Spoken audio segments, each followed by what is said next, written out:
I'm Dr. Brookins, and I'm coming to you to talk about UTIs, how to identify them, and most importantly, how to prevent them. It's important to identify where the infections are starting from because that's going to help with not only treatment, but preventing them from happening again. So a UTI that's noted to be in the kidneys can come from a few ways. Either it could have traveled up from the lower part of the system, or it can occur from something that's taking place within the kidney.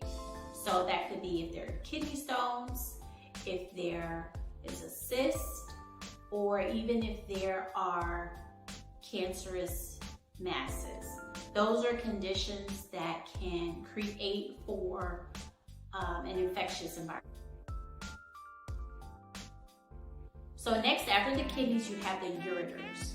So infections can start here in the ureters from if there's a kidney stone there, if there's actually a defect in the ureter, this can contribute to infections being in the ureter. And then of course, if there's an infection that traveled upwards from the bladder and the urethra.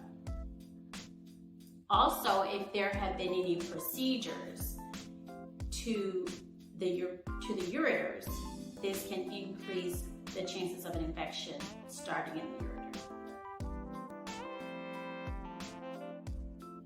Infections in the bladder can come from either urine that just sits there too long. It can come from a bladder stone. You can have cysts in the bladder. It can come from having procedures done to the bladder. These are instances in which infections can start in the bladder.